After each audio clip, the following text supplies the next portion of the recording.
السلام عليكم ورحمة الله وبركاته. رجعت لكم في فيديو جديد. هالفيديو بيكون ان شاء الله سيشن Q&A، أسئلة وأجوبة. You ask the questions وإن شاء الله أنا بجاوبهم. طبعا أنا بديت أسوي هالشيء في الانستغرام، بس إن الانستغرام is not the platform to do this kind of thing, so I thought why not do it professionally and take it to YouTube and do it properly و people can get back to it. لأن كل شيء أنا سويته في الانستغرام is already saved في الستوريز، بس أنا متأكد إنه ما في أحد راح يشيكهم من الأبارض. يعني I wouldn't do that، I wouldn't consider people doing that. فحرام في content وايد أنا I did. I think I would be taking it with a new fresh take و يعني طريقة presentable و professional أكثر وأسهل. يا جماعة والله I'm telling you هاي برنامج شو اسمه ذي تويتش ريكورد، لحظة، تويتش ستوديو، قسم بالله يعني لايف سيفنج والله. يعني انا ما احب الايديتنج شي وان تيك وليتس دو ذات. يعني احب اسوي ان ترتيبي قبل وعقب انه بس وان تيك. يعني انا ما احتاج انه افكتات وهالامور. ف if you feel the same way I really suggest Twitch Studio. You don't have to go stream, you can record the video, you can put يعني موسيقى in the back. أنا مشغل فيديو في يوتيوب، back موسيقى موجودة، one take, let's go. This is the يعني the format that helps me personally, so I thought maybe it could help any one of you guys. Okay, let's get into it. السؤال الأول، الأسئلة مالت الأسابيع اللي طافت. sorry I don't have the names of the people who wrote them, but الأسئلة مالت أمس I have your names, so thank you guys for asking, guys and girls for asking the questions. So let's get into it. السؤال الأول، مانجا شونن page layout. أتوقع السؤال قاصد إنه how do you do a manga shonen page layout? How do you do it? I used to do a little bit of manga and comics back in the day, back in 2000 and يعني when I was much younger. يعني يوم كنت في الإعدادي، يعني يوم كان عمري تقريبا كم 11 12 13 تقريبا هالأعمار، كان عندي دفاتر شي هلمتن 200 صفحة كلها بوكيمون وراسم روحي ورابعي ويانا بوكيمونات وحمد عبد الكريم فهد عبد الله وربعنا. يعني أتذكر فهد ناصر، صح؟ فهد ناصر عبد الله I think. وايد فعلا رفيجي، احسن رفيج اني ما اعرف اسم. لا فهد ناصر متاكد، بس ما اريد اعقب تكمل عبد الله. زين. وخالد خالد عبد الله عبد الكريم وحامد عبد الله عبد الكريم. يس، كنت ارسمنا في هالدفاتر زين ويا بوكيمون وهالامور. بس صار شيء ان يعني صار موقف حزت كنت وايد زعلان عليه. يعني طبعا استاذ الفن استاذي محمود مصيقر هو كان له دور كبير في اني انا يعني ادش مسابقات في الارت وانا صغير والتشجيع، وكان يخليني ارسم عطوفه في المدرسه ويخليني اروح صفوف الطلاب الاكبر وارسم. يعني ما قاصر، he had a really huge impact on me. بس اتذكر مره رحنا وزاره حق شخص معين، شخص عود، مدير عود، وكان يبي يراوي دفاتري مالت الارت. فيعني وداهم ووداني. لا دشينا، قال هاي احمد وطالب ممتاز يبي يصير كذي كي ما قصر. عقب قال هاي دفاتر مال رسم، كان يمكن 3-4 دفاتر شي ثك كله راسم فيهم والله. يعني دفاتر مثل شنو براويكم، دفاتر هاللون والله. بس هاي سويتها في 2016. بس تخيلوا شيء كذي بس انا يوم اصغر، زين شيء كذي يعني كنا كوميكس او دايري بس كلها بوكيمون. زين if you can take a look شيء كذي يعني. زين شيء كذي. فالمهم 3 من ذي ومتون، يعني هاي ثك. واتذكر عجبه المدير، انا والله ما اعرف المدير وما اتذكره، اذا اتذكره يمكن اروح له اقول له لو سمحت هل عندك الدفاتر بيهم. واستاذ الفن قال له هل تبي الدفاتر؟ وقال هي اوف كورس. ولو تعرفون شنو صار فيني انا، يعني مو بس بغيت اصيح، بغيت اموت. و I was resentful لمدة معينة من الزمن حق استاذي الحبيب. ويعني بس هاي القصة الجميلة. ف I used to do a little bit of manga back in the day. وعقب فترة في 2010 I wanted to do a manga with my friend.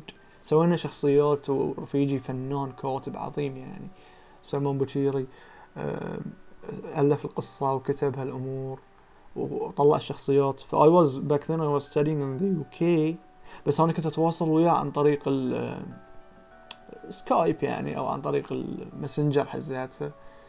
فكنت أرسم له شخصيات بالبينت وأطرشهم له ويقول لي أوه نايس هاي شخصية الشرير مرة دا. وحزاتها فان. هو كان يعني عالم فانتسي، وفي يعني طبعا باورز، في إنه في ناس يعني مثلا يتحكمون في الويند، في ناس في اللايت، في ناس في الداركنس، في ناس في الكهرباء، يعني هلون elements كان فيه. بس سوينا كم صفحة ووقفنا يعني. هاي قصتي ويا المانجا بشكل عام. بس إن I would suggest إذا أنت أو أنت ما أتذكر من سأل السؤال if you want to know more about manga and other stuff.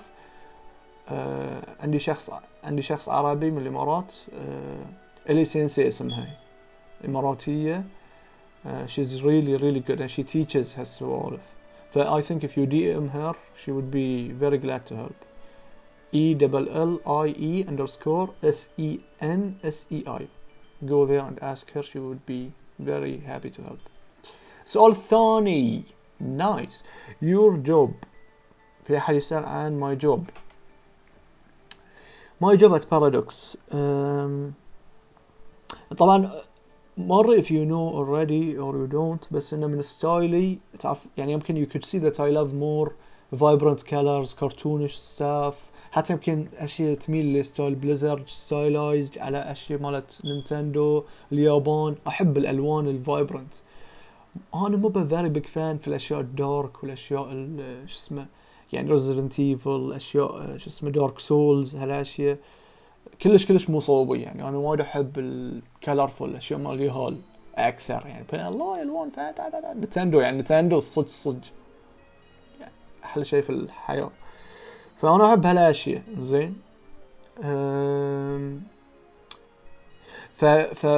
شو اسمه فالشيء الحلو في بارادوكس، وأنا أحد أهدافي إنه ما يكون عندي نقاط ضعف قد ما أقدر طبعا مستحيل، بس إنه يعني I don't look at it as إنه أنا عمري 30 وما عندي نقاط ضعف. I look at it إنه يعني الدرب الطويل يعني ل40 50 يعني، إنه شيء الواحد يتم يتطور ويجمع ستايلات ويجمع هاللون.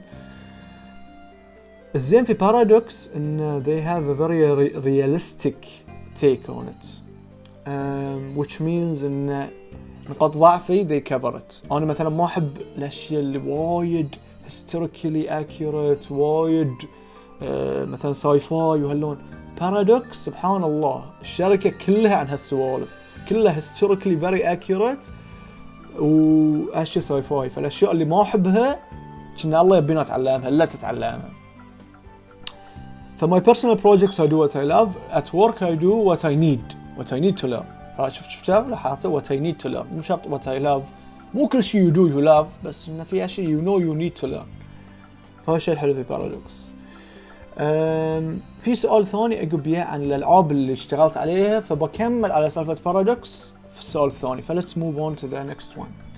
What software do you use? I usually use تعلمت طبعا من اول ما جت بارادوكس، تعلمت شوي زي برش النحت. طبعا اذا if you have an understanding of 2D to 3D you would be able to tackle ZBrush I think fairly يعني not easily but fairly يعني it would be a decent challenge، مو بوايد صعب.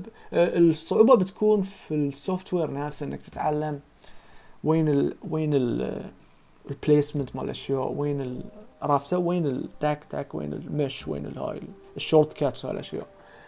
بس artistically wise I think you'll be okay if you're good at يعني doing stuff from all directions. If you're a good 2D artist you wouldn't find it very hard to move to 3D.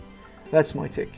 طبعا اذا في 2D artists كلش ما عندهم understanding في السبيس والبرسبكتيف والاناتومي بيعانون وايد. ف if you know the fundamentals very well it wouldn't be that hard to move to 3D. ومن البرامج اللي استخدمها بعد 3 شو اسمه ذي جوجل سكتش اب، وشنو بعد وفوتو باشنج من جوجل ومن اماكن ثانيه to fast forward the work. Sometimes I don't use it a lot. السؤال الرابع: we want YouTube lectures. I got you covered, man. We are doing that now. So YouTube lectures, let's do it.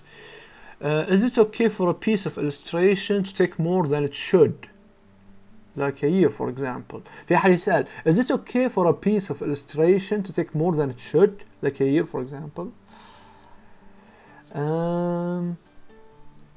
Depends. أنا جاوبت على هالسؤال بس أنا بجاوبه في الفيديو بعد. I would say depends. If you go back and forth on it, I would say okay. But you should be balanced. Are you paralyzed by perfection, or do you wanna are you working on other stuff and finishing them? If so, I think it's okay. If you piece you wanna do it really really good and so you leave it and get back to it, I think it's fine. But if you are paralyzed, I cannot finish this, or that's the only thing you're focusing on, I think you should, for one piece, I don't think it's the best thing I would suggest. طبعا في some people they put maybe months on one huge painting. That's what they do. مثلا في السنة يسوون 3-4 لوحات بس انه to perfection. مدينة كاملة، هاي نمر ويا بحر، شيء فان كذي. و this is what they do. يدشون معارض و they print this kind of stuff and they put it in online. فالناس مثلا يطلبون digital copy of it. ففي ناس this is what they do. If this is what they do, this is what you if this is what you do, go for it. If not, don't go for it. Your philosophy as a professional artist. My philosophy as a professional artist. سؤال كبير. My philosophy is to improve, is to grow, is to absorb, is to learn, is to try to up myself. And I know from experience this wouldn't happen on a daily basis. This will happen in chunks. بوف قطعة من السنة أو حتى السنة. I wouldn't judge my performance on a daily basis. I would judge it on a monthly or هلون. You cannot progress in every session in every piece. مستحيل ترى. After a certain level مستحيل. But you would be gaining. If you take a look at what you do now and 1-2 years back, you would see improvements. You would see that you learn some stuff and هلون ويبتدي تركيزك يصير على أشياء ثانية.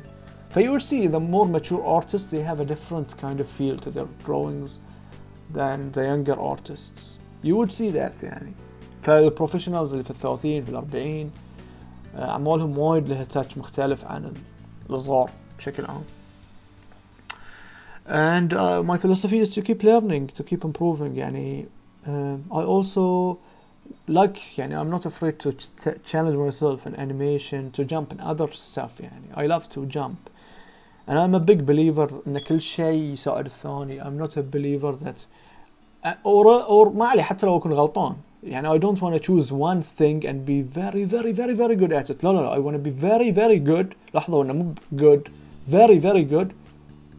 إذا يصير بعد very very very good في كم من ستايل، لأنه it's art. You are doing art. والله قاعد تطور في كل شيء ويا بعض. It's the same.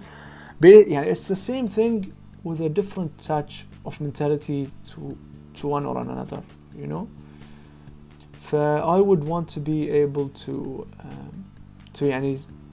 be very good at a lot of styles. This is my philosophy, and to improve year after year. أحس إن they all improve ويا بعض. واحد كان يقول لي في الدوام this is a long route, I don't recommend it. بس يوم قلت له عن التايم فريم قلت له I don't look at it at a monthly basis, I look at it at a 10-year chunk 10 سنوات. قال okay, now I totally agree. It's the hardest route. قلت له I know, but this is what I want. Make a story. Show us your way of making a story. اوكي انا الحين لقيت طريقه، لان انا مو شابك الواكم. شوف الانترنت والله عظيم. انا مو شابك الواكم، مو شابك ما حد يقول، انا مو شابك الواكم في اللابتوب، فما اقدر ان ارسم في اللابتوب وانه يطلع في الشاشه هني، لكن I found a way. في موقع اسمه يا جماعه aggie.io.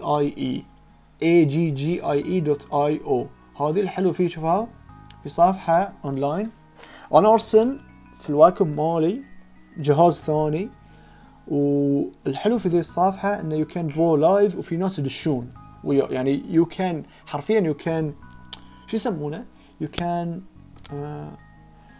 شو يسمونه brainstorm ideas ويا your colleagues online in a very fast way في هالبرنامج.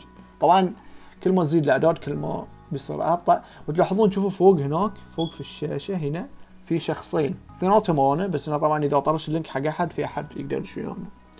زين بس اتذكر السؤال was your way of making a story and how do you come up with a story.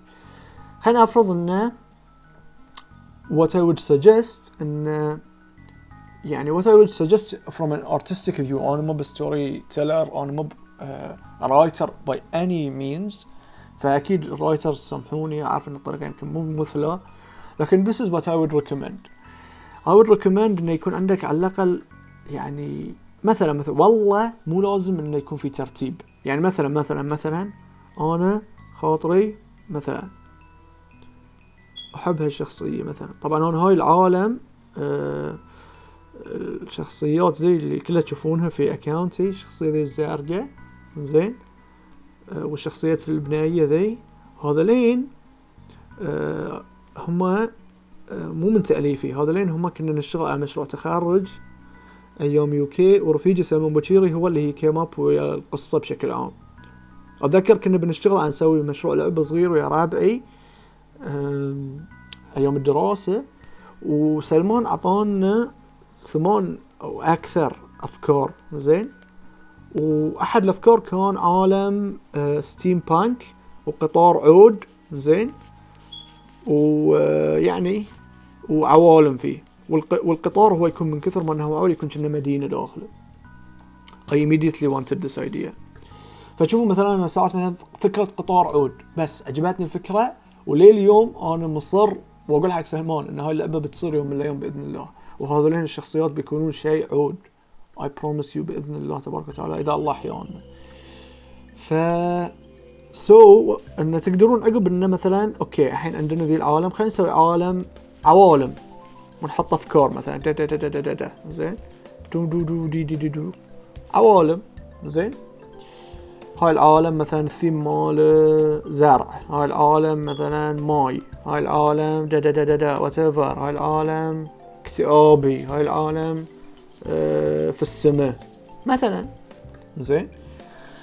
وعقب القصة مو لازم تكون موجودة، عقب فكر فيها، عقب يجيب كاتب فنان. اهم شيء الحين انت انا I'm telling you from an artistic touch. اوكي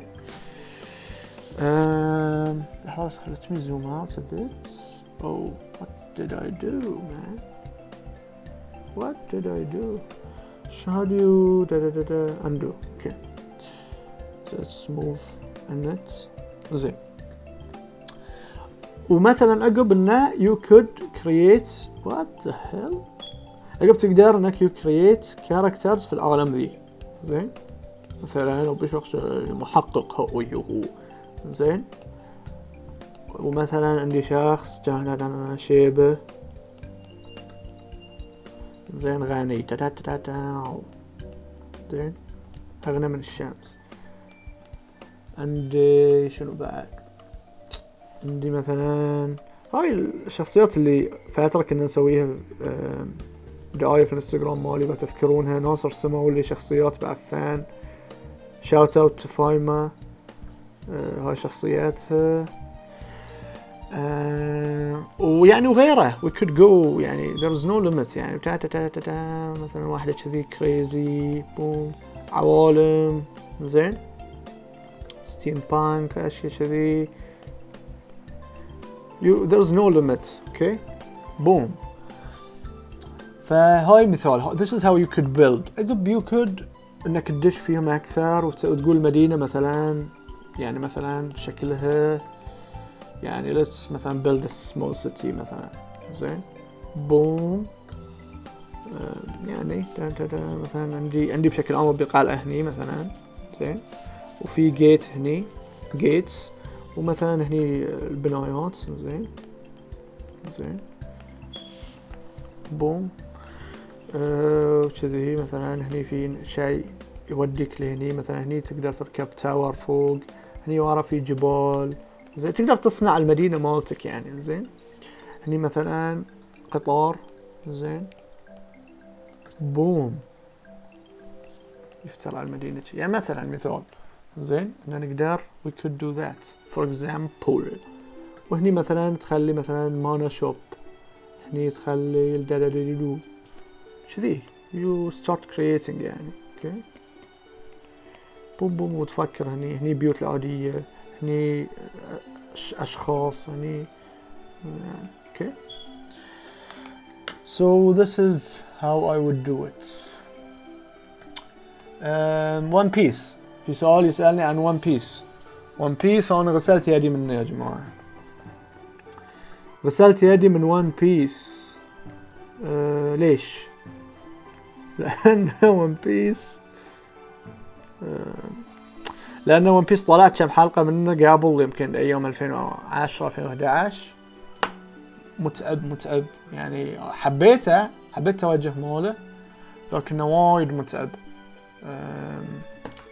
لحظة أنا في شيء سويته. I wanna just one second. how could you delete all of that? Is it okay? No. زين خلي والحين ذي for now. Let's get back into the video. زين One Piece مثل ما قلت لكم انه حسيت انه not my يعني وايد طويل وما اقدر اتحمل انمي هالطول. يعني انا مثلا من الانميات اللي احبها هيرو اكاديميا سيزون 1 و 2 وايد كانوا قواي. هيجامي نو ايبو is my favorite anime of all time، لأنه يعني الحلقة ما فيها شيء يضيع وقتك، الحلقة قاعدة تعطيك اللي الحلقة تحتاجه منك. إذا أنمي مثل ون بيس هالقد المانجا مالته طويلة وهالقد مطول ما أقدر يعني أحسه وايد يضيع وقت. فإذا في مثلا شيء إنه حرفيا يختصر الحلقات ويشيل الخربطة ناني وهالخربطة ذي والويوه اللي بس ثابتة والكاميرا تتحرك يعني يمكن. بس بعد يعني إنه بس اللي أحبه في ون بيس إنه يعني الكاتب عبقري، يعني الديزاين سنس ماله وقدرته على خلق العوالم يعني مو من هالعالم بصراحة. steps you take to create a project. steps I take وايد في steps وايد يعتمد there is no one way. بس let's jump into the board. وفي طريقة سامحوني I wanna find a way to delete everything بس بدون ما يتبطل لينك جديد. so just give me a second. if I can zoom out. Okay, 1 second. if I can delete everything. Delete. Okay, perfect. Alright, زين. let's get into the new thing. How do you go with a new project? With a new project it depends والله. ساعات مثلا رسمة سونيك. how did رسمة سونيك رسمة سونيك مالت الانستغرام. I would show you رسمة سونيك. how did رسمة سونيك came into existence. ذي الرسمة الرسمة كنت أطالع بسبب يعني الكوفيد 19 بسبب الكورونا فيروس وإن إحنا كلنا قاعدين في البيت. I was thinking let me rewatch some of the old stuff that I love. لأن I wouldn't have thought about it if we weren't in quarantine. So I just googled a lot of things. بديت أطالع ديجيمون الحلقات القديمة وأشياء كذي. فبس كتبت سونيك 2D animation وطلع لي فيلم 2D animation في يوتيوب موجود. ما أدري إذا الحين موجود بس if it is you should check it out if you're a Sonic fan. سووه في 99. زين وكان في مشهد سونيك وتيلز في البداية كانوا قاعدين كذي. الرسمة كلش ما كانت يعني مو بذابحة ما التسعينات back in the day. it is amazing for 99 بس I would thought why don't I redo it with my new take on it في 2020 21 years later. فمثلا هاي الفكرة يات مثلا فكرة سونيك يات من فيديو زين طلعت فيديو بوم let's do it. في أشياء ثانية مثلا I have a general knowledge of مثلا wanting to experiment with ألوان معينة themes معينة أبي theme ثلج أبي theme غابة أبي theme بحر. So sometimes I would do those characters my two characters زين هذولين الفان زين أسويهم في العوالم ذي مثل الأمثلة ذي. شوفوا يا جماعة for example مثلا شوفوا 4 رسومات فيها البطل مالنا كهو زين و I enjoy يعني ما اقدر اقول لكم how much I enjoy doing this. والله this is يعني احلى my favorite kind of thing to do. انه شي شخصياتي واحس انه قاعد I'm making them more real شوي مع السنين بتشوفون اشياء اكثر لهم بس انه يعني this is a really good thing to tackle it. فارسمهم في عوالم مختلفة زين. Okay, let's go to the next one. هاي مثلا مثال steps to create a project. وفي اشياء مثلا ساعات الكلاينت يجيب اشياء افكار ما تخطر في بالك اشياء you would never do on your own بس الكلاينت they push you in a certain way. ساعات النتيجة you like ساعات النتيجة you don't بس it's really good when you like النتيجة. or even if you don't you will get paid and you would be improving in another way. and sometimes it's really good في الفيز اللي أنا فيه. طبعا بي فيز أحس في المستقبل when you are more يعني established you would only take the projects that are يعني in line with what you like لأن بدل floating من project. أنا not in that stage yet. فالحين أنا ساعات إني على قولاتهم البيجرز can't be choosers اللي يحتاج ما يقدر يتآمر. فأنا حاليا أنا يعني شغل يعني thank you بس ما أخذ كل شغل بعد يعني في أشياء I don't يعني I don't find myself أو حتى ساعات الethics مالتي مو بوياه I wouldn't go for it. Instagram color choices. How do I choose the colors? This is a very big question, very big. And I feel like I'm in a stage now where I'm doing it unconsciously, which is where you want to go. But how do you get there? It would take a lot of conscious effort and a lot of effort. But I usually like to have يعني a certain kind of feeling that I want to convey in the image. يعني هني مثلا كان في إحساس غريب يعني in this image I wanted mixed feelings. إنه يعني إن المكان كوزي ومريح بس في شيء شوي مو مريح يعني سالفة القطوة السوداء يعني هلون كنت أحاول أوصل ذي الإحساس. هل هالبيت مريح والله هل هالبيت تطلع برا لويجي مانشن؟ في إحساس كوزي وفي إحساس إنه uncertainty. هاي الرسمة كنت أحاول أوصل هالأحاسيس. الcolors were only يعني a way to deliver this message if it makes sense. هني مثلا in this piece I was watching a YouTube video يعني برويكم شلون الفكرة حتى يصل. I was watching a YouTube video abroad in Japan. Shout out to abroad in Japan Chris abroad. عرفتها من صديقي أحمد محمود ويعني ما تعرفون لدرجة صرت مدمن للشانل مالته. أي أحد يعني يحب اليابان I would really recommend checking abroad in Japan يعني channel عظيم. I took the idea from him. يفتر في اليابان ويروح من مدينة لمدينة. فروح تمبل قديم كذي ويعني وبس قلت والله it's a very good كان في الثلج.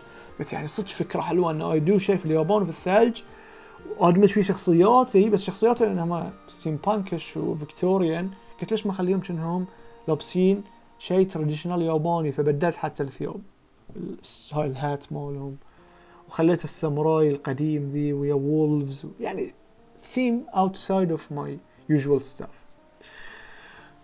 ويعني هلما جار هني مثلا I wanted to convey an idea of Nintendo piece. فمثلا الوان نينتندو يعني لان نشوف هالعوالم. طبعا في 3-4 اشخاص قالوا لي انه reminds me of Nintendo.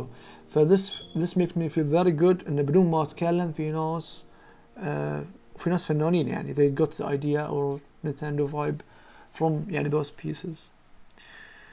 And so yeah, painting is a huge thing also, and a very broad question. I don't know what you mean by painting, but painting is generally everything. Yeah, I would say to improve in painting, maybe you mean rendering. I would say يعني studying. So I would do some studies يعني مثلا those are يعني those don't take a lot of time and they are fun to do. And I was pumping back in the day, I was pumping 3-4 of these after work.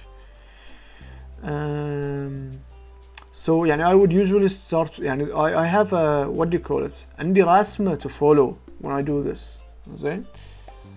فمثلا يعني I would start مثلا هني أعرف إن الحصان بيكون، فما يحتاج إن أسوي هني فان، فبس أركز إن أسوي هني خلفية دار مدار وأسويها بلوري. عقب إنه مثلا I add a little bit more، عقب مثلا I add الحصان وتوزيعه، عقب I work on refining the details adding more colors. طبعا ما أقدر الألوان بالضبط اللي في الصورة، I exaggerate مثلا البنفسجي الوردي الألوان اللي فان وذي بعد يحلون الرسمة أكثر I exaggerate them. زين. This is one of my favorites والناس بعد حبوها وايد. The same thing. ويعني وأمثلة وايد يعني مثلا تشوفوا هني نفس الشيء كلها هاي من الصور صجية و I study them بس they are not exactly the same so I don't trace يعني أنا بس أطالع وأدب. Sometimes I color pick, I wouldn't lie, but يعني the main focus is brush, studying how to do brushes and how to just do the mechanical work of good information in the subconscious. دش معلومات. Then when you do your original pieces تقول where did this come from? Where did this come from? هاي اللي بقى من 100 piece اللي you retained ويطلع في الرسمة الجديدة. So كذي. Alright, let's go to the new questions. الحين الأسئلة اللي سألتوها طبعا طوف نص ساعة الفيديو، ما أعرف أسوي فيديو قصير سامحوني، بس إن شاء الله يكون يعني خفيف وما تتملوا منه. وهو يعني عادة I aim for the artists أكثر شيء، الناس اللي they would enjoy this. I am honored beyond words. والله شكرا you are putting the time to stick with me and my rants. Okay. زين. let's zoom in. خلينا تشوفون البوكيمونات. زين. عندنا Zombie World asks, is writing stories part of art? Oh, شو حركته؟ زين. Is writing stories, let's zoom out a bit.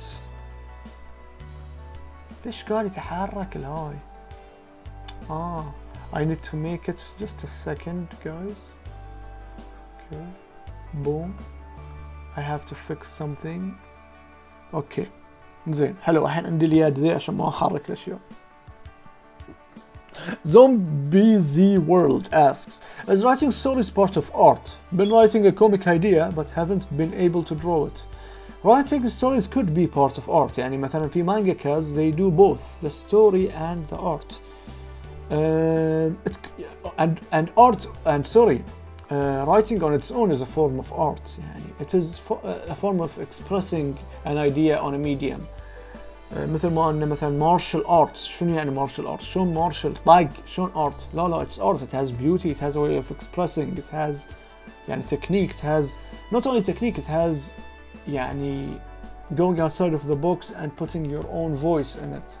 Boom. مو كل fighters exactly are the same. So even singing is a form of art. So writing is also a form of art. Been writing a comic idea but haven't been able to draw it. Maybe you should collaborate with an artist if your idea is really good. Maybe you should DM some artists and tell them, excuse me, عندي قصة يعني I think it's the coolest story ever. If you want to collaborate with me on it and see if they say yes. You know, if they say no, continue asking until you get one artist who is willing to work with you. That's my take. محمد عزرين أخوي الحبيب one of my best friends, صديقي في أيام مدرسة وحبيبي. محمد أزرين asked وطبعا عندهم مدرسة الإبداع العظيمة. I would suggest you take your kids لمدرساتهم ويدرسون روبوت وأشياء عظيمة. يعني those people يعني they have my respect, my utter respect يعني. محمد أزرين asked which piece of art are you most proud of? I have some pieces طبعا يعني I wouldn't pinpoint, and those are not all the pieces that I'm proud of, but this is a glimpse of what I'm proud of. So those are some of the pieces that I'm proud of, honestly. And I feel like I tackled a lot of stuff. And this is what I did in the beginning of the year. This is some Hero Academia stuff. Why do I like them? They are not the best artistically wise, but design wise I'm very happy with them. أول شيء لأن I think I captured يعني مثلا إذا تشوف ذي I would believe that you would know that it will remind you of عشان مثلا. And oh والله. This is the feeling that I want. يعني this would be I think a cool toy. يعني an expansion حق Hero Academia مثلا. This is what I had in mind يعني مثلا. لو أنا كنت أشتغل في toys company in Tokyo. وحين قالوا إن نبي we want to create ألعاب جديدة في عالم Hero Academia. So this would be a way to do that. زين. This piece طبعا قلت لكم rendering wise I know I can push it more. But there is a point where I'm asking myself, is it worth it? No, I don't think so. I want to do more pieces. I could go, maybe in the future I could go on it and render it even more. But I would, this took 3 days after work. يعني مثلا خلص دوام واشتغل عليه 3 أيام عقب الدوام. يعني لمدة 4-5 ساعات تقريبا. فتوتال maybe 12 hours. بس طبعا مو ب 12 hours أنا قاعد على الشاشة وطالع فيديوهات وأرسم آكل ألعب اي شات اتصل. فيعني الوقت اللي بس الرسم يمكن ما اعرف 6 ساعات اقل شوي مره. بس يعني 3 ايام طبعا ما حد بيروح الدوام يشتغل 8 ساعات من البدايه للنهايه. يو تشيك يور ايميل يعني فهم هاي القاصد.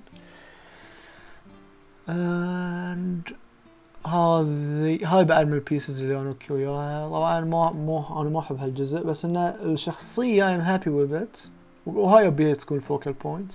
طبعا هاي الاشياء I could push even further بس مثل ما قلت لكم I want to be brave enough to post it. then I could be putting عندي شقد رسومات كلها مو مخلصه والحمد لله عندي الهابت ان I get back to them. I am forcing myself بدل ما انه بس حلو انه you jump from project to project. We are artists, we love to do that.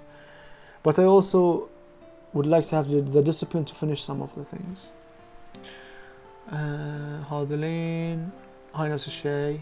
هاي من البيسز اللي قلت لكم اللي أنا مستانس منهم. هاي بعد من البيسز ساعدوني. هاي وايد فيدباك ساعدني من ناس وياي في الدوام. اقبل أسئلاتي. هو أصله جزائري أو تونسي بس فرنسي. هو يعني عايش في فرنسا طول عمره يعني. ويعني he's a really great concept artist. وسايمون جانرسون هو الليد artist. هو يعني أعلى مني.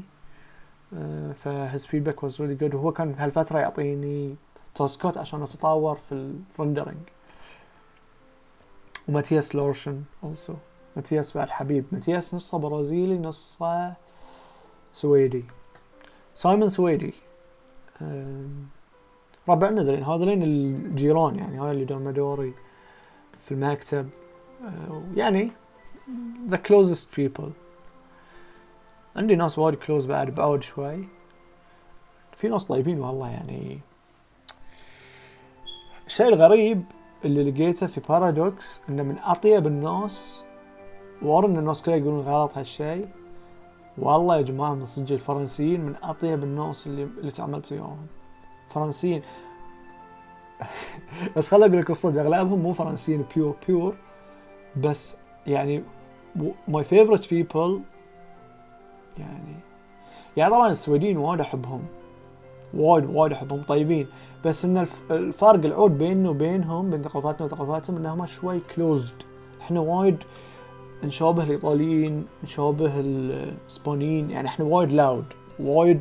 وانا كنت لاود بشكل مو طبيعي قبل ما اروح السويد، بس رحت السويد they dimmed me down. يعني احس انه you contain yourself، ما تزعج الناس، وكلها تكحل، صوتك قليل. فلما ارجع البحرين ربعي يقولون لي وين احمد وحيد القديم اللي يعني you lit up the room. maybe بعد ايج يعني كبار ثاني بعد، بس انه بشكل عام السويد وايد شعب بارد، نظرا لان احس ان الجو بارد فيصيرون كأنهم نفس الجو. هاي النظريه اللي كنت اسولف ويا واحد من مديريني من قبل، كنت اقول له ان احس ان الناس اللي في الدول الحاره كأنهم نفس الرطاب. شوف الرطب اللي يطق الشمس ينكمش، عادة يكون حجمهم اصغر. يعني شوف مثلا الهنود، طبعا التغذية والجينات والفقر، الفقر يأثر. الدول الفقيرة الناس أقصر، الدول الغنية الناس أطول، أعرف هالشيء يعني بشكل عام. والدول الباردة بعد أحس إن الناس يصيرون أكبر، نفس الفواكه نفس الحيوانات. شوفوا الأشياء في الدول ذي كبر تصير. طبعا يمكن أكون غلطان، بس إن هاي ما يتك خربوطي أونت. واحس ان الناس اللي في الدول العربيه تصير مثل التمر، تنكمش إنه شوي، بس انه يكونوا حيويين اكثر. يعني جسم اصغر، طاقه وايد اكثر. شي القصار، تشوفون القصار وايد فيهم طاقه. ساعات تلاقي واحد عود كله تعبان ومخدر. زين. ف احس ليش القصار؟ احس ان الروح ما عندها حجم، لا. فالروح عوده لان تحطها في جسم صغير، ولين تحطها في جسم عود عندها سبيس وايد عود انها تتحرك فيه، فلين توصل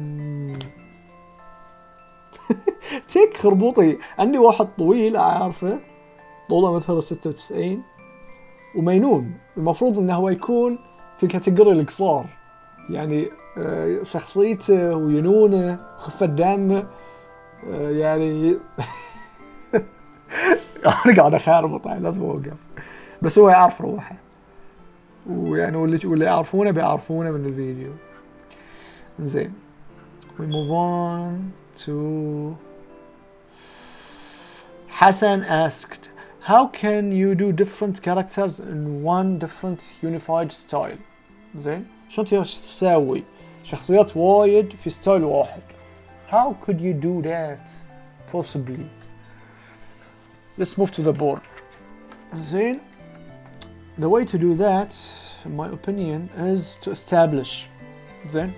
you ask yourself questions. طبعا اول شيء you ask style. هاي السؤال style realistic او انمي، او يعني على الاقل نقول شرقي والله غربي والله something in between. something in between طبعا ستايل جوماد. زين. ستايل بليزرد، الستايل الجديد اللي العالم كله قاعد يتوجه له، قاعدين ياخذون جمال الشرق والغرب ويطلعون بستايلات جديده. ستايل اوفر واتش. زين. يبين في انفلونس ياباني، بس في جمال الستايل الامريكي بعد. ستايل ليج اوف ليجندز، هالامور. تختار الستايل او تبي رياليستيك حرفيا شيء نفس العالم الصجي. زين. هاي السؤال الاول. السؤال الثاني، خلينا نختار مثلا، خلينا نقول ياباني مثلا. نلاحظ ان شخصيات كابتن ماجد كلهم يتشابهون، كلهم فيهم نفس القاصة ذي الخمام، كلهم يتشابهون بطريقة ما. زين. حتى البنات فيهم تشابه شوي، بس سام يشابه كابتن ماجد بس اسمر وتوزيع عينه شوي ابعد. زين. فهاي مثلا ستايل. نقدر مثلا ويستابلش شكل معين، مثلا شكل حق سباي. زين. وبناية. زين. وعقب نسوي مثلا الاعمار، مثلا جينيريك. شلون جينيريك شخصيه جينيريك في العالم مالي ذي؟ هاو وود لوك؟ مثلا واحد عمره 10 سنوات، واحد عمره 20، واحد عمره 40، هاو وود ذي لوك؟ ونفس الشيء البنات. عقب نشيك الكلر سكين، اذا مثلا اسمر شلون بيكون شكله، اذا ابيض شلون بيكون شكله. اوكي. طبعا انا اون ذا تيك، انا ما قاعد افكر، يمكن اكون غلطان. this is not the best way، بس this is what comes to my mind يعني on the spot. شيء ثاني مثلا اذا رياليستيك طبعا you have a bigger range. يعني مثلا تقدر يستدي الاشخاص اللي في الصج يعني. زين شلون مثلا الشعب الاسيوي، شلون الشعب الاسمر، شلون الشعب العربي would look. زين شلون مثلا الشعب الاشقر. زين يعني كذي you study and you see how do different ethnicities look. وتجرب الأعمار، تجرب اليهال للأكبر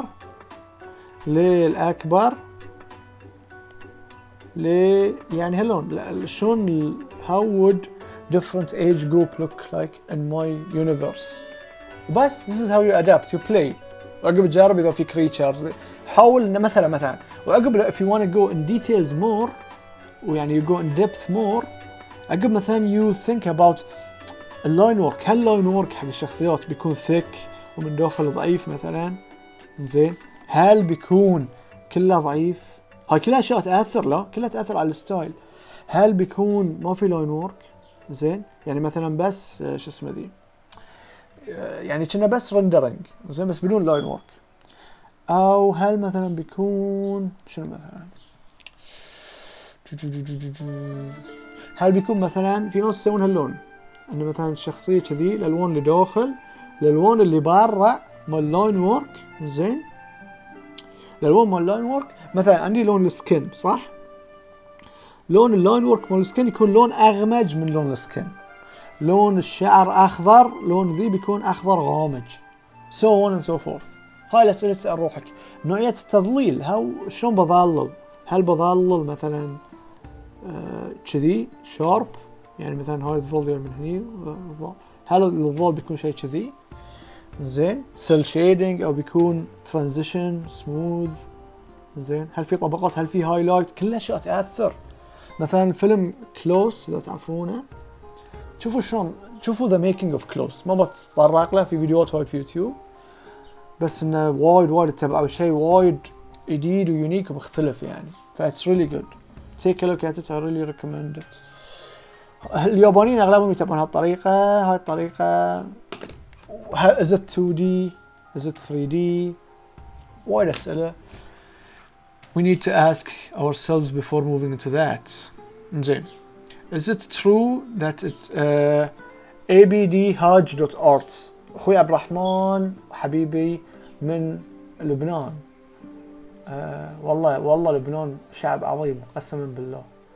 يعني عقب ما تعرفت على عبد الرحمن اخوي حبيبي في وايد ناس من لبنان بعد تعرفت عليهم. سيدي عقب ما تعرفت عليه تعرفت على ناس يعني دفعة شي 5-6 اتوقع كلهم they came from his side وكلهم ناس طيبين. واذكر back in UK in 2007 and 8 when I was studying engineering كان عندنا أصدقاء من لبنان يعني من أطيب الناس اللي you would see in your life ويعني the most lively people the most hard working people. سبحان الله يعني لبنان شعب يعني أحلى ناس في العرب they work hard ويعني they are very smart و very kind very lively so those people يعني you cannot not like a Lebanese person. فالمهم مبدعين يعني عبد الرحمن مبدع بشكل مو طبيعي ما شاء الله عليه وانا عارف انه له مستقبل. he's very young he's gonna be a name to remember. He asked is it true that ما كلمتكم عن ربعنا في شو اسمه في back in UK كانوا كله يقولون اهلا احمد اهلا بحرين احلى عالم كله كانوا يقولون احلى عالم. علوش كله كانوا يسمون علوي صديقي علي الكواري علوش. كان عندنا واحد اسمه موسى لبناني وطبعا وايد منهم كانوا عايشين في ناس عايشين في السويد في ناس عايشين كانوا في امريكا في كندا يعني في ناس مفرقين. زين فكان كله يقول حق رفيجي علي كان يقول له قصدي علي يقول حق موسى اللبناني كان يقول له موسى بوسى طح في الهروسة أمه قالت بحر يجوسة وايد خمام. وتعرفون لأنه يصير عقب إنه هو اللبناني يغني هالأغاني البحرينية القديمة فشيء وايد ضاحك. أخوي عبد الرحمن من لبنان asking is it true that it's hard to find a job? Is the industry completely competitively toxic in a way? Yes Yes. It is very, very competitive. It is very, very competitive. And it is hard to find a job in the industry. It is hard. And يعني you would have to push. يعني أنا بقول لكم يعني بقول هالشيء بشكل عام إن يعني في أنا واحد اسمه أوليفر تيتلي at my university. الحمد لله إن إحنا الاثنين كنا الأول على الدفعة، يعني أنا كنت الأول وهو كان الثاني. إحنا حصلنا شغل في نفس الشركة، تخيلوا. هو في فرع نذرلاندز وأنا في فرع السويد. وايد ناس يعني كانوا ويانا في الدفعة تأذوا لما حصلوا شغل، وايد ناس. it's not easy. في ناس يعني مساكين they are working freelancing وكذي، ويعني أنا في تواصل وياهم. so it's not easy even if you are good. it's not easy to get in the industry. هو يعني وقصة أوليفر وايد ضاحك. كنا رايحين بارادوكس كون مؤتمر والبارادوكس سنوي. طبعا الشركة سفرتنا كلنا على حسابها، يعني شيء عجيب، يعني فيها شيء وايد أشياء حلوة مع working in paradox. يعني غير الفنان اللي يعطونا الهدايا، ساعات يفاجئونا بأشياء. يعني وايد ترى عندهم ثقافة إنه يحبون الموظف مالهم بشكل مو طبيعي. الغرب خصوصا السويد يعني، ويهتمون في your mental health و don't work more hours. يعني أنا حصلت زاف على working more أكثر من إنه working less. يعني إن أحمد رايح يعني هاللون شيء مو طبيعي. فالمهم يعني لقيت أوليفر في الكون، وشوفني وشفته ما عرفته أول شيء لأنه وايد ضعف وشكله صار غير وحالق وما شنو. سوري عنده لحية كان حالق. أنا كنت أسميه أيام الدوام كنت أسميه هاري بوتر. يعني أقول حق يعني كانوا يقولون لي أنا كنت مو بوكي الأسامي، فكانوا يقولون لي أولي حصل شغل في نذرلاندز. قلت لهم أولي مين؟ اللي يعرفون إن أنا أسميه هاري بوتر. لا واحد يقول لي هاري بوتر اللي كله تسميه هاري بوتر. فالمهم شفته في بارادوكس كون وقال لي أحمد إيش قاعد تسوي هني؟ قلت له ها أحس إني عارفك. قال لي رشيت الشغل في بارادوكس. قلت له يس I'm Sweden. قال لي أنا أولي كنت وياك في تيسال. قلت له أوه هاري بوتر أولي شو أخبار حبي وسوالف وكذي. وايد طيب للحين أنا على تواصل وياه. عندنا جروب ارتست سويتها واحدة ويانا اسمها سلين. ففان هاي الشانل ندش ويعني سميناه شي تشالنج، فندش ونحط رسوماتنا بين فترة. فاحنا على اطلاع في الافرع الثاني مال بارادوكس. يعني في ناس في الشمال اسمهم اركيتكت، شركة ثانية بارادوكس بس فرع ثاني. في ناس في افرع بعد ثانية. ففان يعني تشوفون الفنانين اقوى فنانين من كل فرع ويشير ارت. فان ترى. فجوابي عليك يا عبد الرحمن it is a very very competitive. It is very hard to get into the industry. I wish it wasn't like that, but this is the reality. سعود الخضري asked how many hours a day do you practice? How many years did it take you to reach this level? سعود الخضري حبيبي how many hours a day do you practice? من أول ما رحت UK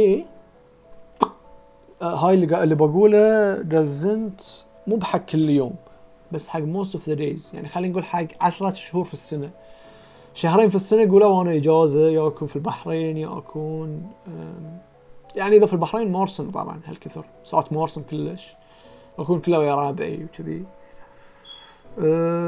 بس إن أغلب الوقت the time that I put in to practice is usually most of the time. يعني طبعا إن إذا بجمع الساعات خلنا نقول it would be safe to say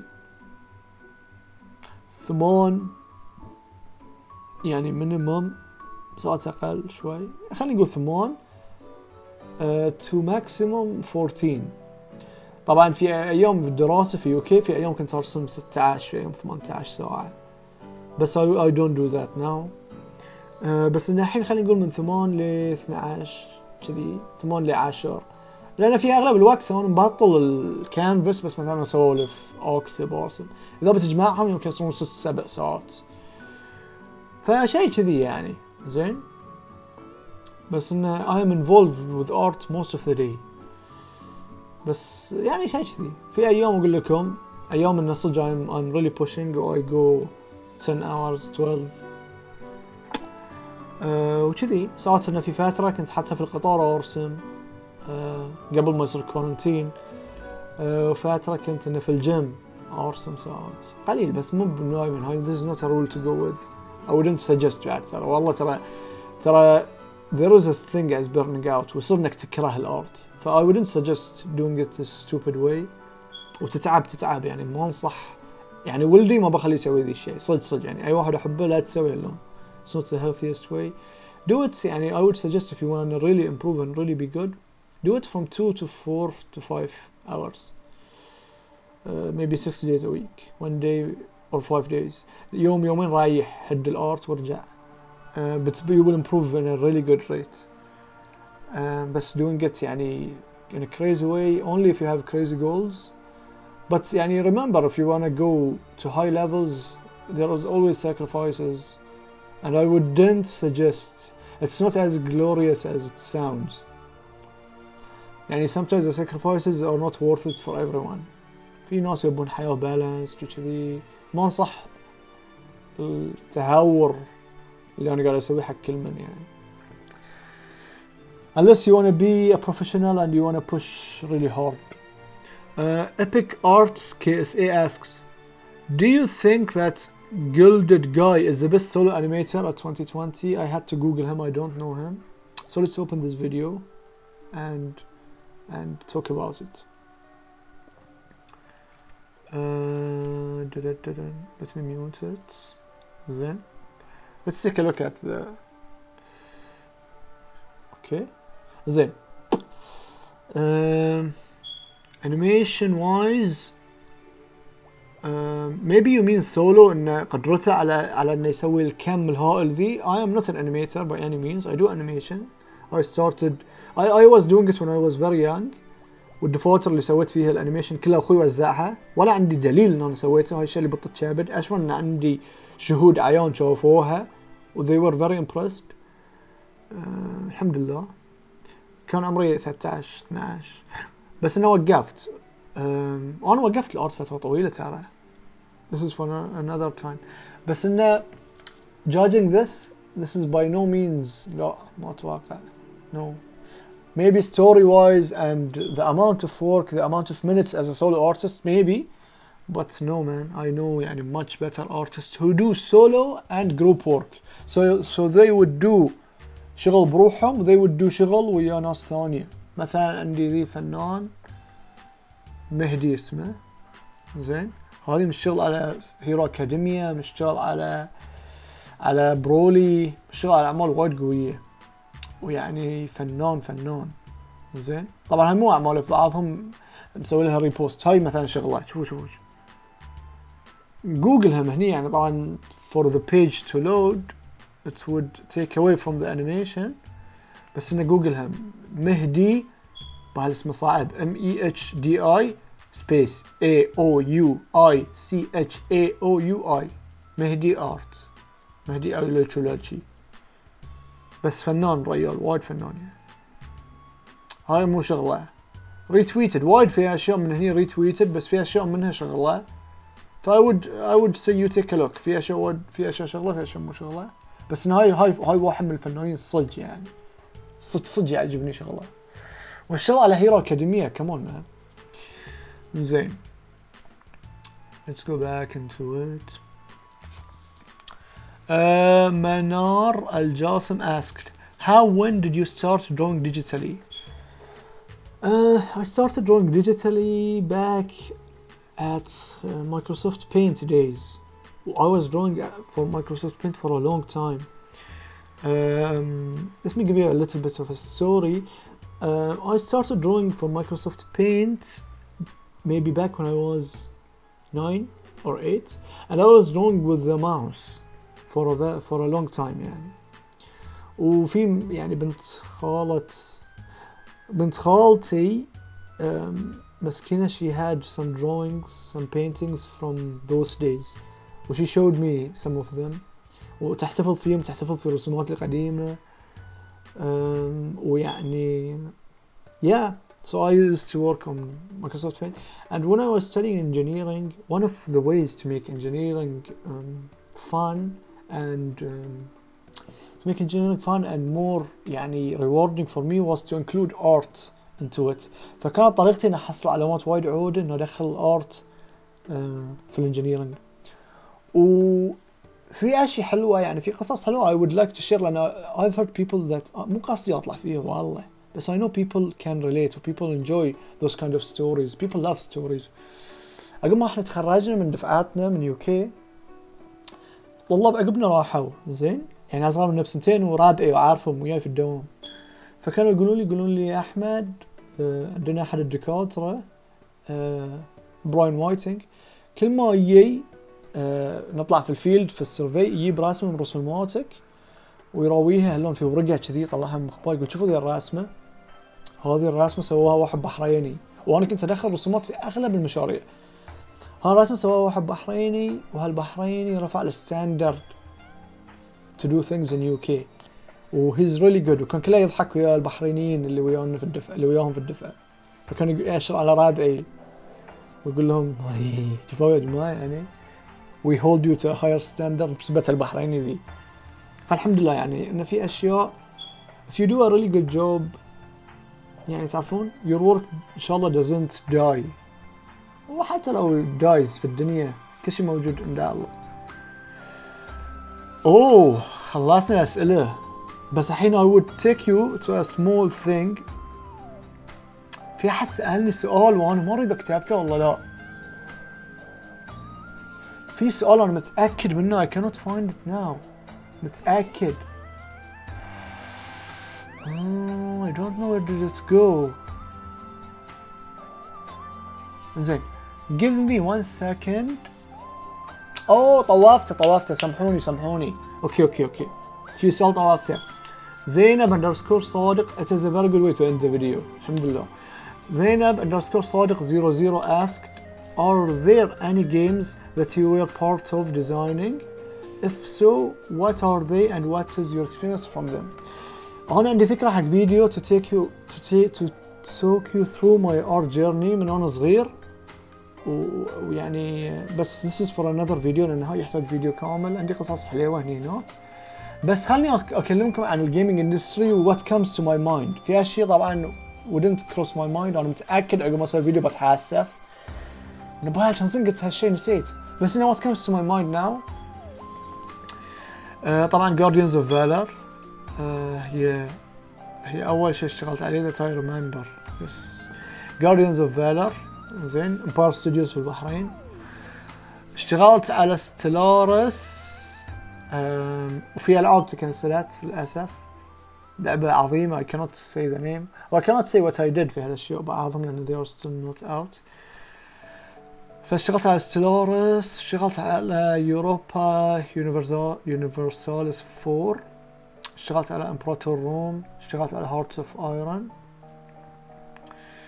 اشتغلت على ويا اديداس I cannot say what specifically، كلها وقعت NDAs في اشياء بتطلع عقب 2021 هاللون. اشتغلت ويا كلاينت، يعني كان في كلاينت بيني وبين ديزني KSA او ميدل ايست، فليحين بعد I cannot tell you about it لين ما الكلاينت يعني يكون اوكي. اشتغلت ويا ارمي باريس، هاي قصتهم وايد تضحك، وايد تضحك. ارمي انا يعني انا مو ذابحه ويا الفاشن، بس اعرف شوي في الماركات، تعلمت يوم رحت UK، يعني انا كلش ميح في هالسوالف، بس تعلمت على الماركات وهالاشياء يوم رحت UK يوم عمري 18 19. فشنو فاللي صار انه جاتني شغله من ارمي عن طريق بعد كرييتيف ايجنسي في ابو ظبي او دبي او ابو ظبي I forgot. I cannot talk about it also، بس انا بقول لكم بشكل عام شيء وايد يضحك. I was doing viz dev work يعني شغل البريليمينري اللي قبل ما يدش في فيديو الانيميشن، وكنت ماخذه يعني انه يعني ماركة يعني والله العظيم انا كان عبالي اني ارمي قوته مثل قوة باريس هيلتون. طبعا زوجتي تعرف الماركات، النسوان بشكل عام يعرفون في الماركات، فانا ما قلت لها اسم الماركة، بس قلت لها انه في ماركة فرنسية شيء كاتشرة، انا مش شغل وياهم يعني، وعندي شغل ثاني كان شغلتين فريلانس اون ذا سايد كنت معطيهم كل الطاقة مالتي، وذي كنت يعني معطى طاف لين ما عقب يعني باقي يوم على التسليم، باكر تسليم العمل، ان الكلاينت في باريس لازم يقبل شغلنا ويا شغل الاستوديو اللي قاعد اتعامل وياه. So accept the work. زين. فكنت بس شي سوالف ويا زوجتي نص الليل، توني راجع من الدوام، قلت لها انه وبس يعني باكر عندي تسليم حق ماركة شو اسمه هرميز، وبس يعني قاعد ما شنو الا اشوف وجهها هاللون. شنو؟ قلت لها هرميز باريس هرمس، هاي الماركة الكاشرة تذكرني في رامز، هي هاللون. شنو؟ قلت لها هرمس شنو؟ قالت لي هرمس قامت بتطقني، قالت لي هرمس مش شغل يا ارمي؟ قلت لها شنو ارمي؟ قالت لي ارمي هاي اعظم شركة ماركات في العالم يا شيء كذي، هاي اقوى شركة ماركات، شلون انت مش شغل يا ارمي وانا ما اعرف؟ وزفتني زف. فالمهم ضحكت ضحك وعقب يعني، بس ان هاي مثال على ان الواحد يعني ذكي مثلي جميل ما يعرف ارميه ويشتغل هاي وما يدري انه يسوي ارميه، وبس يعني صار ان عقب ان الستايل مالي انا وايد سويت اوبشنات وكذي، بس ان الستايل هم كانوا يبون ستايل كلش غير عن ستايلي، كانوا يبون شيء جرافيك ديزاين يعني. سو اي يعني I ما كملت انه الشغل وياهم، بس انه it was a really fun story to tell. وفي فترة بعد اشتغلنا على ستوري بورد حق ام بي سي، كان احمد الشيخ يبي يسوي برنامج وياهم حق رمضان. I have no idea what happened after that، بس I remember سهر. ايوه على فكرة يوم عرفت ان ارمي خذيت اليوم الثاني اوف من الدوام، اشتغلت يعني سهرت ليه الصبح وانا اشتغل واسوي اوبشنز. ام بي سي بعد نفس الشيء كان رمضان، وكنت مشتغل 3 أيام ورا بعض سهر عشان اسوي ستوري بوردز. هلكت. تي تي بي بعد ويا اخوي محمود زيني حبيبي، من اكثر الاستديوهات اللي استمتعت بالشغل وياهم. اشتغلت على خلفيات لمقاطع انيميشن لدعايات. still not out once they are out I will let you know. قبل 11 اشتغلنا وياهم بارت من الجامعة في آخر فاصل قبل مشروع التخرج، كان حزتها they were not looking for recruit يعني they were not looking for employees، بس انه it was part انه كنا مدير من دبل 11 وكان he was guiding us through briefs مال الجامعة. فهاي من الاشياء اللي صج سنة اشتغل عليها، انه حاولت ان اسوي اي بيز ويا رابعي ان شاء الله ما انسى ولا حد منهم، سمو بشيري، فهد الماجد طبعا اكثر واحد يعني. سمو بشيري هو اللي قال لنا القصة، زين هو اللي اعطانا القصة واعطانا العوالم. فهد الماجد وخالد العرمان وجاسم بطيبة هم كانوا الاشخاص اللي were working on البرمجة، بس فهد الماجد كان هو يعني والله كان يعني فهد الماجد هو كان كل شيء بصراحة، ما قصر وياي هالإنسان يعني. كل واحد من التيم ما قصر وياي، كانوا يسهرون ويتعبون تعب مو طبيعي عشان نسوي هالالفا جيم. والالفا دي جيم ان شاء الله باذن الله I will take it further وبسوي شيء منه في المستقبل باذن الله تبارك وتعالى. still no giving up، هاي اللعبة باذن الله it will become something one day. بس ان اللي صار برويكم مقاطع منها. فهد ماجد he was working يعني ذبح روحه، وكان يجمع الشباب في بيتهم. عبد الرحمن الحدي كان was working on the music وتعلم موسيقى. احمد بشير قاعد يعلمه يعني ويور يعني عبد الرحمن بهلول هو اللي سوى اليو اي وساعدنا وايد في شكل توزيع تصميم اليو اكس وهالامور. It was a really good group effort يعني it was a really fun project to work on. برويكم أمثلة منه زين it would be really nice to take a look at it. So let's take a little bit of a glimpse on that project. Boom. اشتغل. What's wrong with you, man? I'm gonna refresh that. Just give me a second. زين. Boom. اشتغل. What's going on? ليش ما قاعد يشتغل؟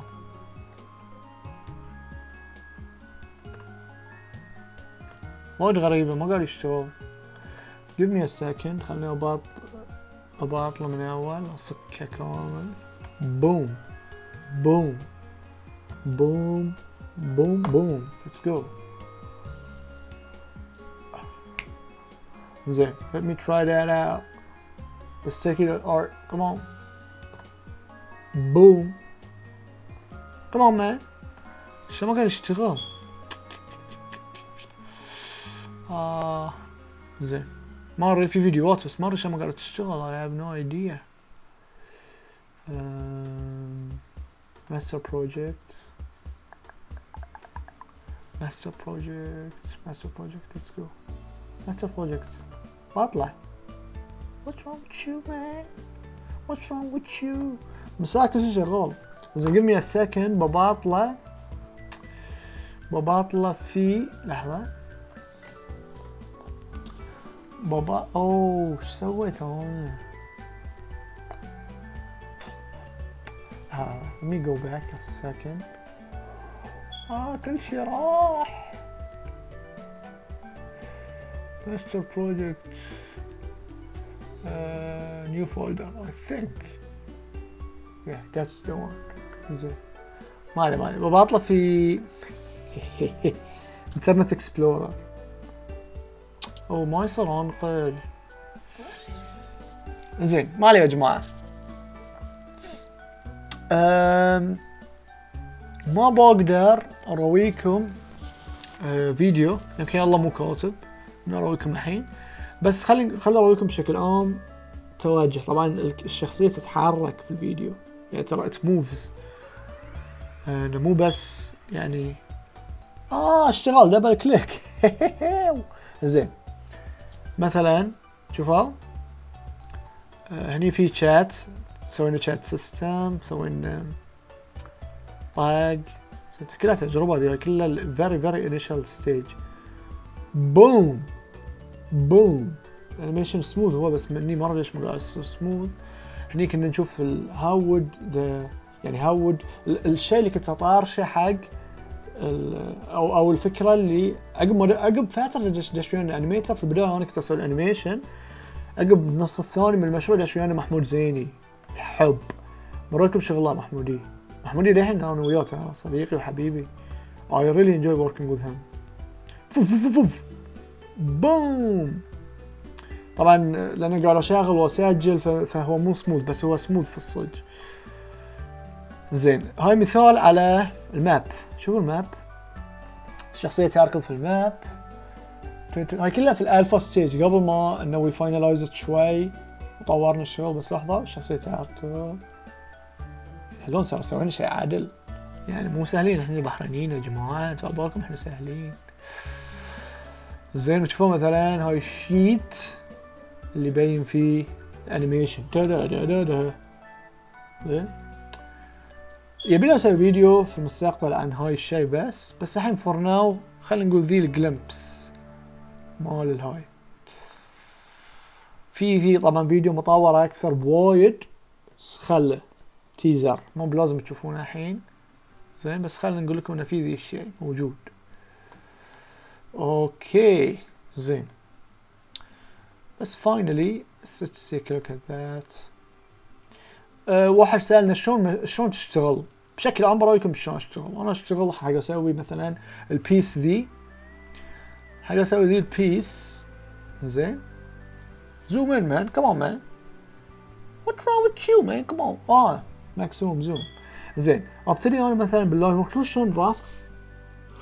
وتip for the day يا جماعة، flip the canvas. بتطلع لكم وايد عيوب من الرسمة you do not see when you do it in one way. عقب انا اضيف عقب اشتغل اول شيء على values. Once I reach this level of values then I just add some colors and modify it on an overlay or multiply level. وحق البينتينجز العادية اللي كذي الستاديز I start very rough. الخلفية طبعا make بس اسوي شيء I blur it. وظبط لي اضيف details دا دا دا دا دا لا لا لا لو and we reach that. وايد طويل الفيديو، ساعة و15 دقيقة. ان شاء الله ما اكون اثقل عليكم، ان شاء الله you find this useful. وبس يا جماعة if it helped you in any way I would be happy to know عشان اعرف what to do in the future. ترى والله ما تعرفون يا جماعة تشجيع ايش قاعد يعطيني دافع. اذا انا اسوي شيء واحس انه ما في ردة فعل وذي هاي يخليني انه ما استمر عليه.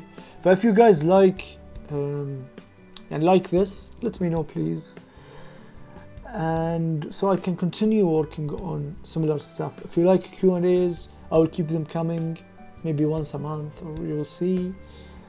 بس فيديوهات تعليمية will keep coming so keep an eye on the YouTube channel. Thanks for your time. Take care and I wish you all the best. السلام عليكم ورحمة الله وبركاته. Boom.